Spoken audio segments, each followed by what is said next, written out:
내 칼국수 한 그릇에 담긴 인생, 그들에게는 한낱 돈줄이었나? 제 이름은 박순자, 올해 68입니다. 제 인생을 한 단어로 요약하라면 아마 국수가 아닐까 싶네요. 20살 처녀 시절부터 남편과 함께 시장 귀퉁이에서 시작한 작은 칼국수 자판이 40년 세월이 흘러 이제는 동네에서 모르는 사람이 없는 순잔의 칼국수라는 번듯한 2층짜리 건물이 되었으니까요.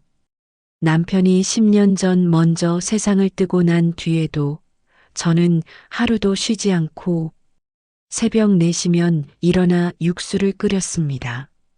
남편의 빈자리가 너무 커서 잠시라도 몸을 놀리지 않으면 그 그리움에 주저앉을 것만 같았거든요. 또 눈에 넣어도 아프지 않을 내 딸 지연이와 미국에서 박사과정을 밟고 있는 아들 민수, 두 자식 생각에 쉴 틈이 없었지요. 지연이는 착한 아이였지만 남편인 최서방 앞에서는 유독 약한 모습을 보였습니다. 사위인 최서방, 최민주는 번지르르한 대기업 출신이었지만 결혼하고 얼마 안 가 사업을 하겠다며 회사를 그만두었습니다. 그리고는 몇 년째 이렇다 할 성과도 없이 제 가게에 와서 돈을 가져가기 일쑤였죠. 장모님, 이번에 정말 좋은 아이템이 있습니다. 초기 투자금만 조금 있으면 대박이 터질 겁니다. 아이고, 최서방. 자네가 그 대박 소리 한 게 벌써 몇 번째인 줄 아나? 지난번에 가져간 돈은 어찌 됐는가? 아, 장모님. 사업이라는 게 다 그런 거 아니겠습니까? 이번엔 정말 확실합니다. 제 말을 믿으셔야죠. 최서방은 늘 그렇게 뻔뻔했습니다. 마치 자기 돈을 꺼내 쓰는 것처럼 당당했죠. 지연이는 옆에서 안절부절 못하며 제 눈치만 살폈습니다. 엄마, 이번 한 번만 응? 이 사람이 정말 열심히 하고 있단 말이야. 딸 자식의 얼굴을 보면 마음이 약해지는 걸 어쩌겠습니까? 결국 또다시 두툼한 돈 봉투를 내어주며 속으로는 끓어오르는 한숨을 억지로 삼켰습니다. 그 돈이 다 제 달아빠진 손마디와 맞바꾼 것인 줄 저들은 알기나 할까요? 그날도 여느 때처럼 점심 장사를 마치고 잠시 허리를 펴고 있는데 최서방이 가게로 들이닥쳤습니다. 평소와는 다른 기름진 미소를 얼굴에 잔뜩 바른 채로요. 장모님, 드릴 말씀이 있습니다. 무슨 일인가? 또 돈 이야기면 나중에 하게.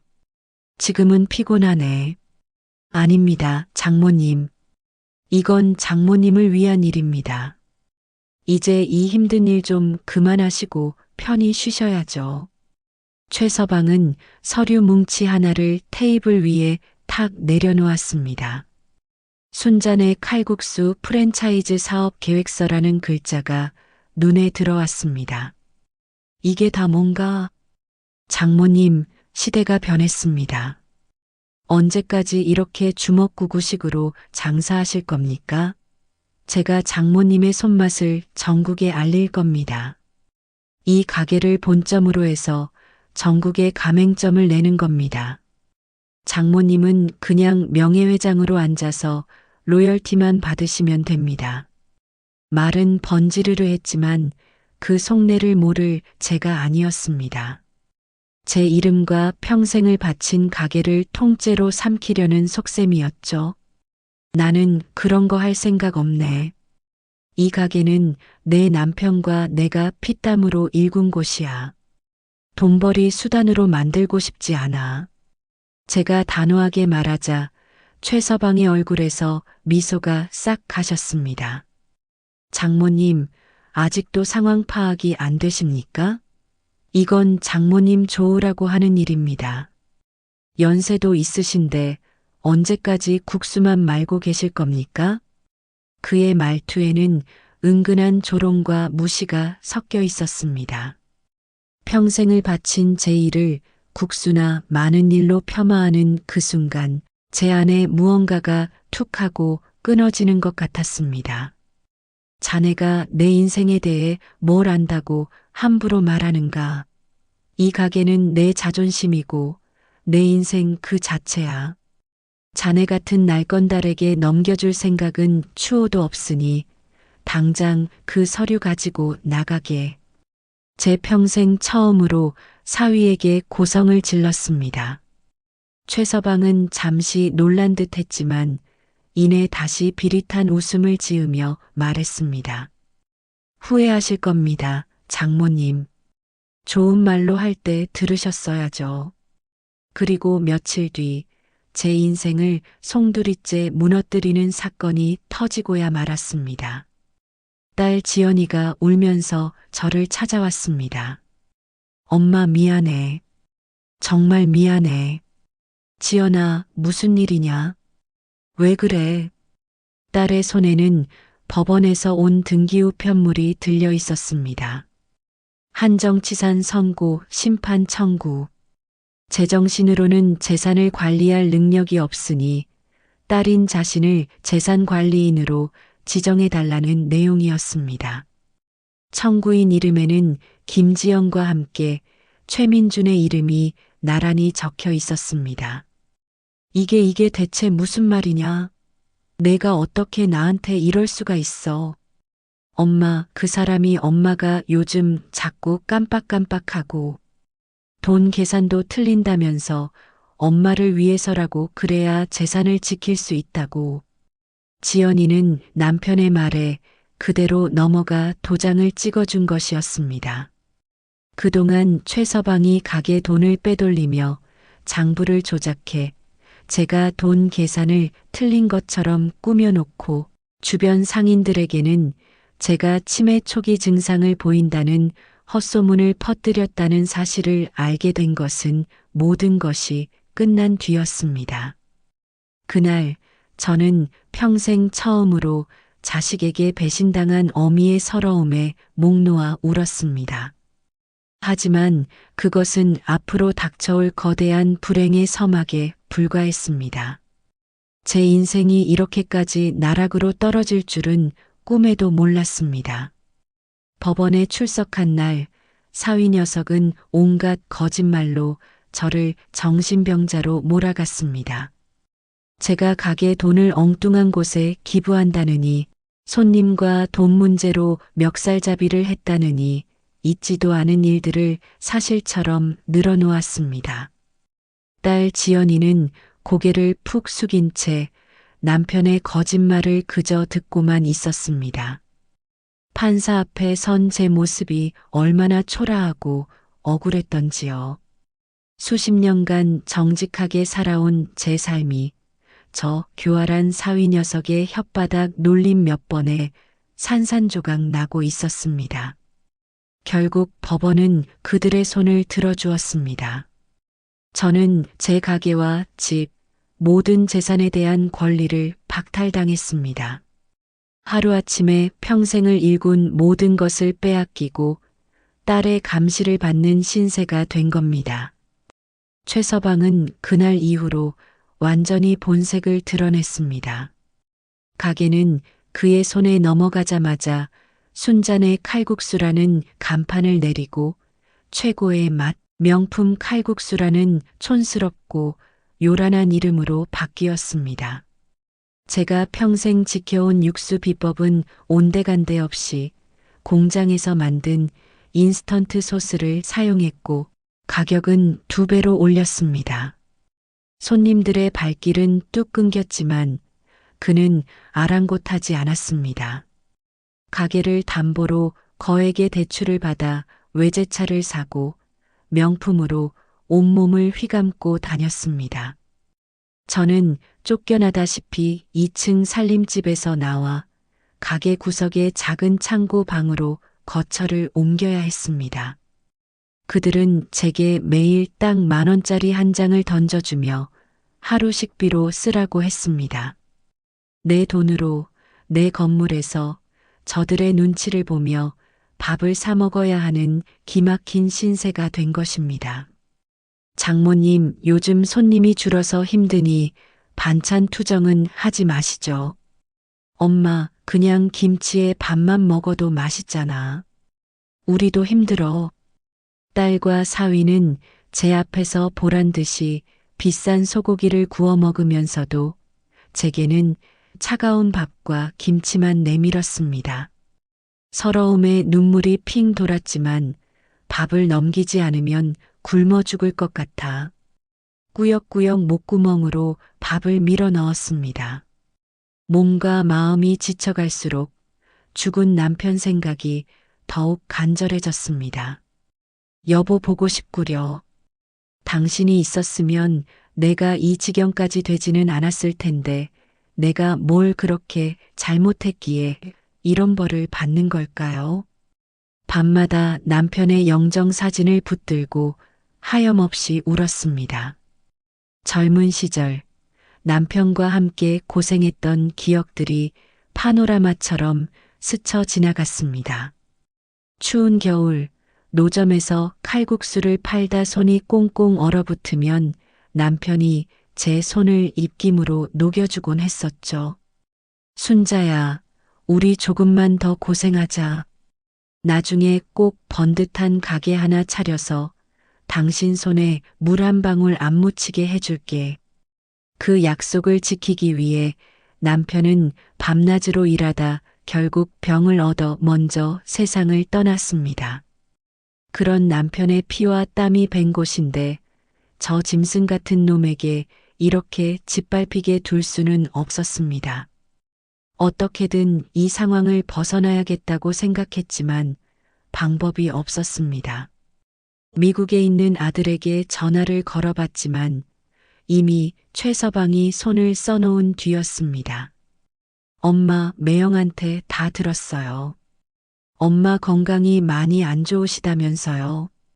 그냥 매형이랑 누나가 하자는 대로 하세요. 다 엄마 걱정해서 그러는 거잖아요. 저 지금 논문 때문에 바쁘니까 자꾸 전화하지 마시고요. 아들은 제 말을 믿어주지 않았습니다. 세상에 내 편은 단 한 사람도 없는 것 같아 절망감이 온몸을 휘감았습니다. 그러던 어느 날 한 줄기 빛처럼 옛 친구 경숙이가 저를 찾아왔습니다. 경숙이는 제가 노점에서 장사할 때부터 알고 지낸 저의 가장 오랜 친구입니다. 지금은 은퇴했지만 오랫동안 은행에서 일해서 돈 문제에 대해서는 아주 밝은 친구였죠.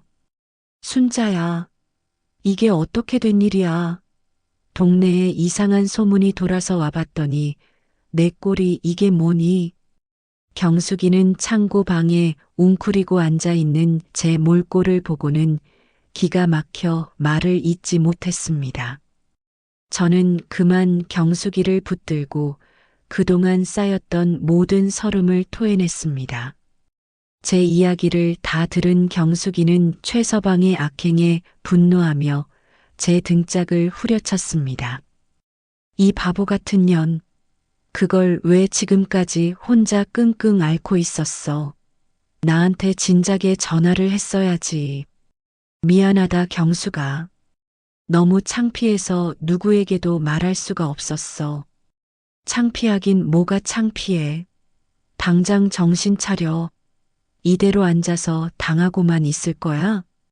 내 서방이 하늘에서 보고 통곡하겠다. 경숙이의 호통에 정신이 번쩍 들었습니다. 하지만 이미 법적으로 모든 것이 끝난 상황에서 제가 할 수 있는 것은 아무것도 없었습니다. 소용없어. 이미 법적으로도 다 끝났는걸. 변호사를 선임할 돈도 없고. 제가 힘없이 고개를 젓자 경숙이는 제 손을 꽉 잡으며 말했습니다. 돈은 걱정하지 마. 내가 어떻게든 마련해 볼게. 그리고 혹시 모르니 내 서방 유품 중에 뭐 특별한 건 없었니? 계약서나 뭐 그런 것들 말이야. 경숙이의 말에 문득 머릿속을 스치는 것이 있었습니다. 남편이 세상을 떠나기 전 제게 낡은 등기권리증 하나를 쥐어주며 신신당부했던 기억이 떠올랐습니다. 순자야, 이건 절대 아무에게도 보여주지 말고 내가 정말 힘들 때, 마지막이라고 생각될 때 열어보거라. 내가 당신을 지켜줄 마지막 비상금 같은 거니까. 그동안은 그저 낡은 땅 문서련이 생각하고 장롱 깊숙한 곳에 넣어두고 까맣게 잊고 있었습니다.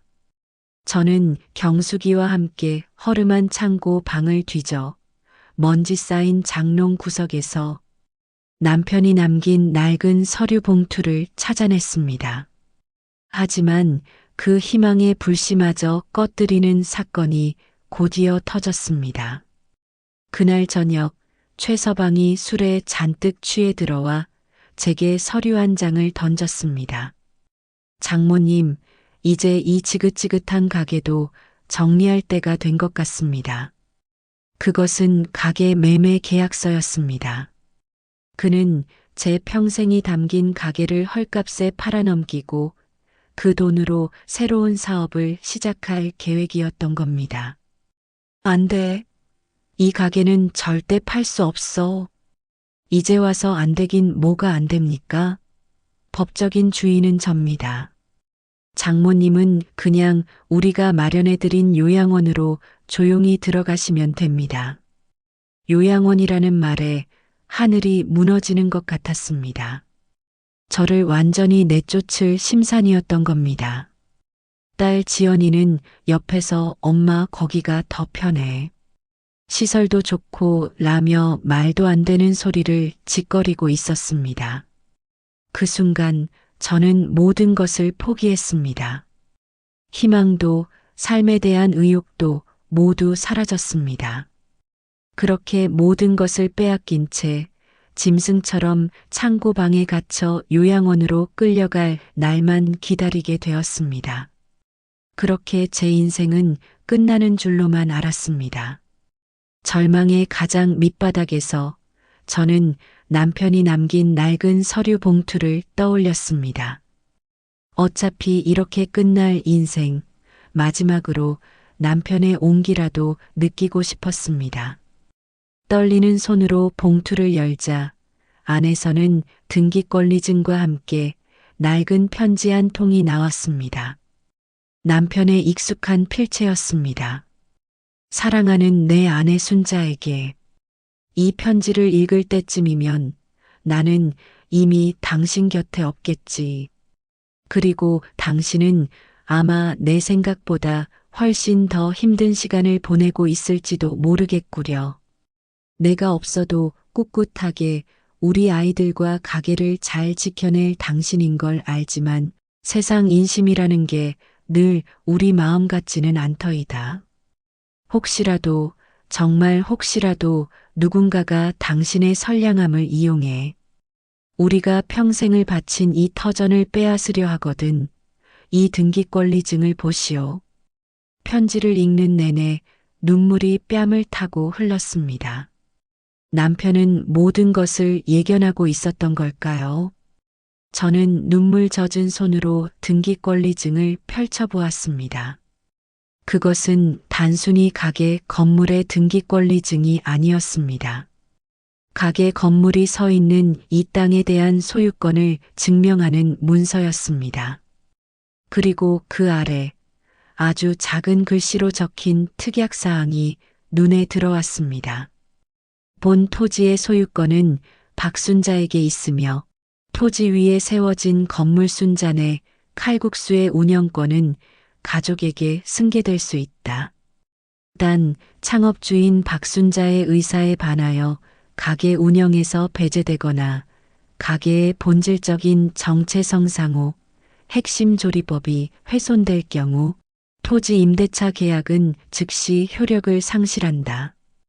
이 경우 해당 시점부터 토지를 무단 점유한 것으로 간주하여 주변 시세의 10배에 해당하는 징벌적 임대료를 소급하여 청구할 수 있다. 저는 제 눈을 의심했습니다.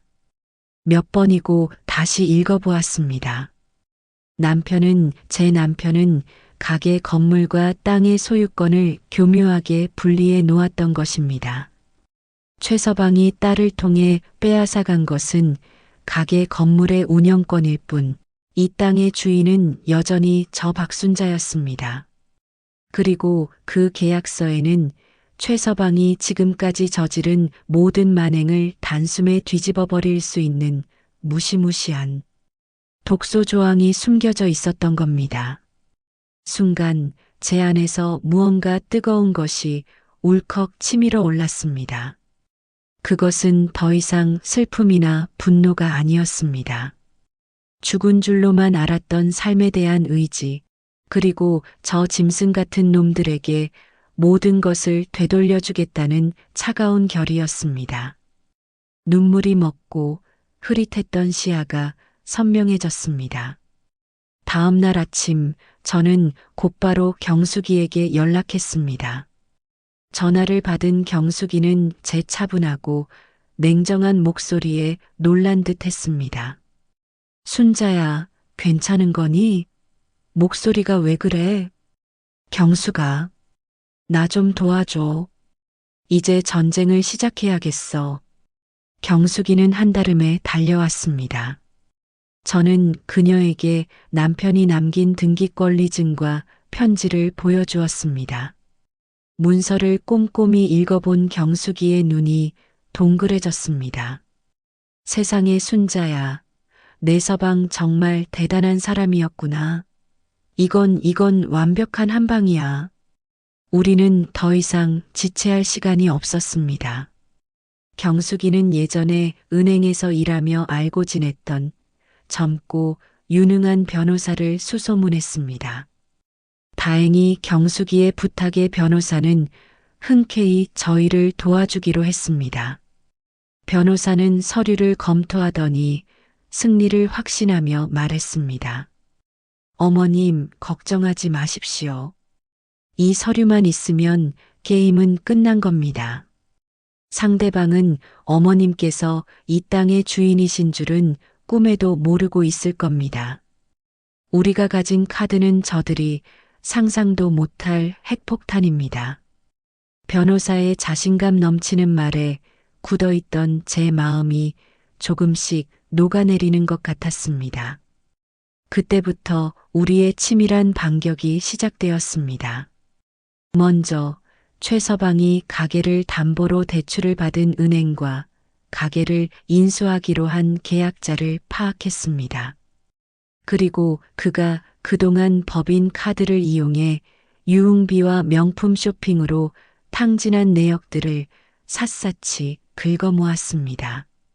법적으로 제 재산 관리인이 된 그가 재산을 관리하기는커녕 횡령과 배임을 저질렀다는 명백한 증거들이었습니다. 모든 증거 수집이 끝난 뒤 우리는 첫 번째 공격을 시작했습니다. 변호사의 이름으로 최서방에게 내용 증명 우편을 한 통 보냈습니다. 그 내용에는 남편의 독소 조항에 대한 언급은 일절 없었습니다. 그저 귀하가 현재 운영 중인 가게의 토지 소유권과 관련하여 법적 검토가 진행 중이니 추후 통보가 있을 때까지 모든 자산 매각 및 담보대출 행위를 중지하시기 바랍니다라는 건조한 문장만이 담겨 있었을 뿐입니다. 이것은 놈을 혼란에 빠뜨리기 위한 미끼였습니다. 아마 최서방은 이 편지를 받고도 코웃음을 쳤을 겁니다. 이미 법적으로 모든 재산을 손에 넣었다고 철석같이 믿고 있을 테니까요. 하지만 그의 마음 한구석에는 분명 토지 소유권이라는 단어가 가시처럼 박혀 불안감을 증폭시킬 터였습니다. 경숙이가 슬쩍 가게 주변을 맴돌며 상황을 살피고 온 말에 의하면 아니나 다를까 최서방은 내용 증명을 받은 뒤로 부쩍 신경질적으로 변했다고 합니다. 가게를 인수하려던 사람과 몇 번이나 통화를 하며 언성을 높이는 모습도 목격되었다고 했습니다. 놈은 서서히 우리가 쳐놓은 거미줄 안으로 제 발로 걸어 들어오고 있었습니다. 마지막 결전의 날이 다가왔습니다. 가게를 팔아치우기 위한 계약이 진행되는 바로 그날, 우리는 모든 것을 끝내기로 했습니다. 저는 수십 년 만에 처음으로 곱게 화장을 하고 가장 좋은 옷을 꺼내 입었습니다. 더 이상 피해자 박순자가 아닌 순잔의 칼국수의 주인이자 이 모든 것의 시작과 끝을 책임질 사람으로서 당당하게 서고 싶었습니다. 경숙이가 제 어깨를 두드리며 말했습니다. 순자야, 떨지 마. 넌 혼자가 아니야. 저 하늘에 있는 내 서방도, 그리고 나도 내 곁에 있어. 저는 고개를 끄덕였습니다. 이제 모든 준비는 끝났습니다. 최서방이 오늘 아침 가장 먼저 마주하게 될 것은 달콤한 계약금이 아니라 바로 지옥의 문턱일 것입니다.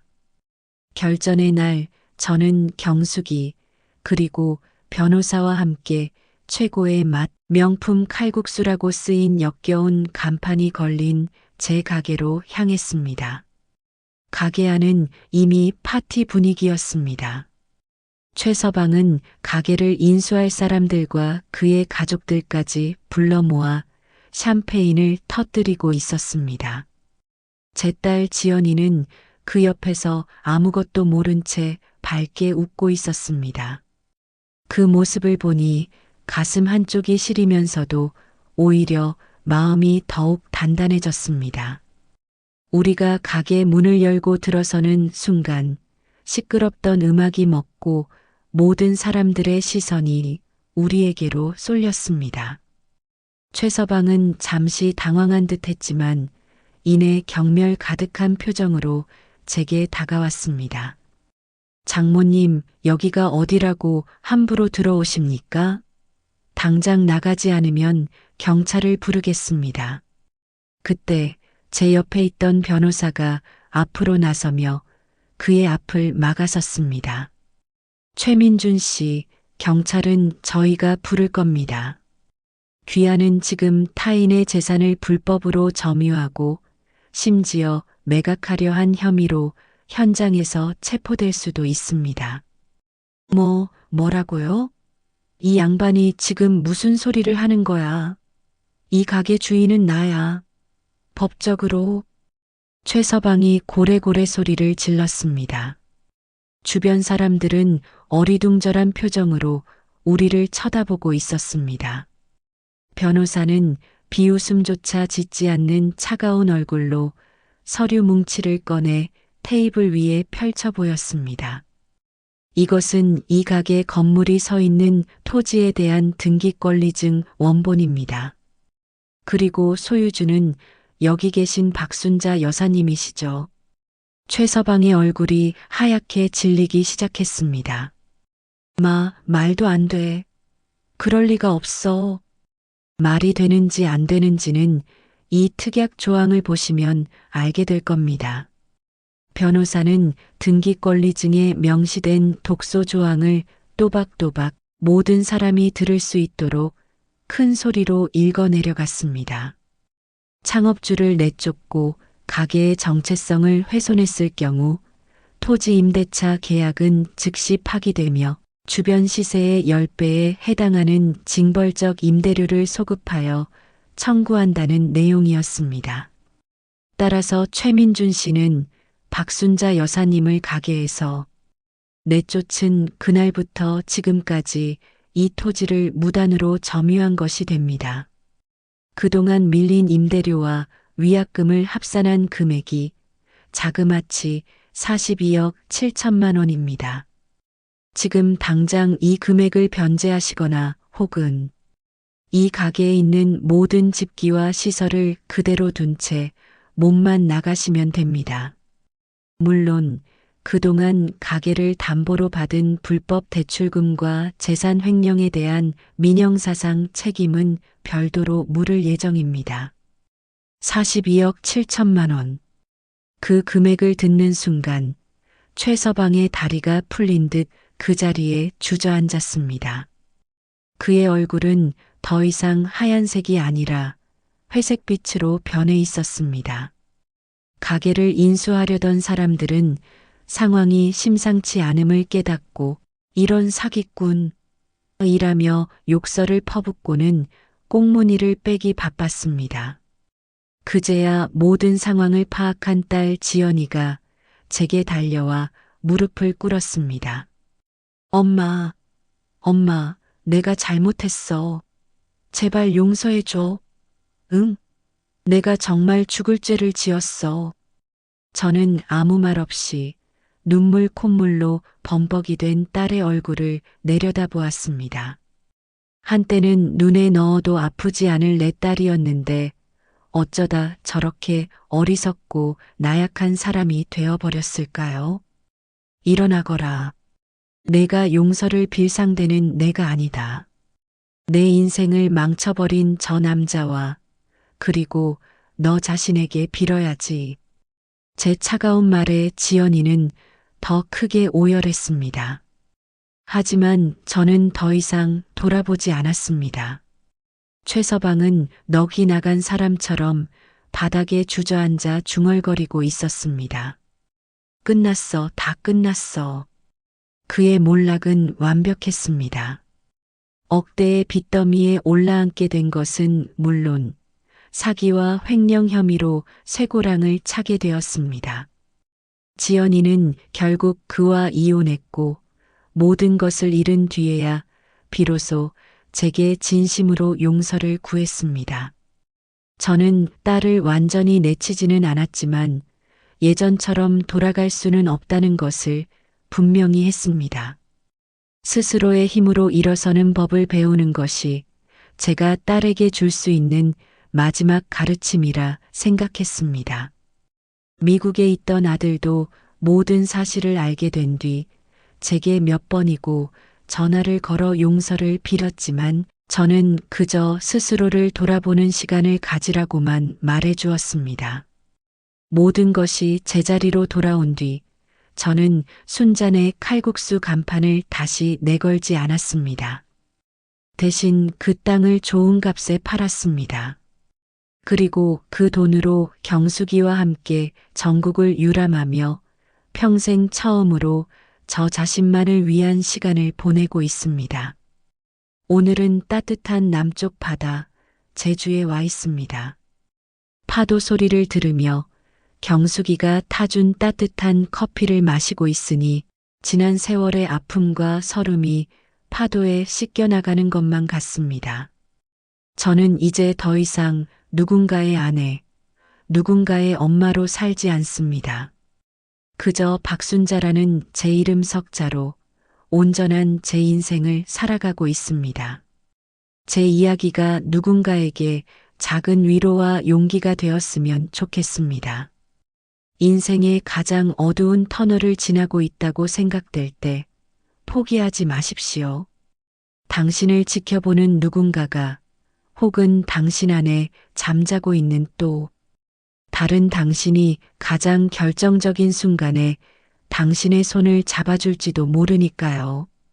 인생사연 극장을 시청해 주시는 모든 분들의 삶에 행복이 가득하기를 바랍니다. 제 이야기가 마음에 드셨다면 구독과 좋아요 부탁드립니다. 감사합니다.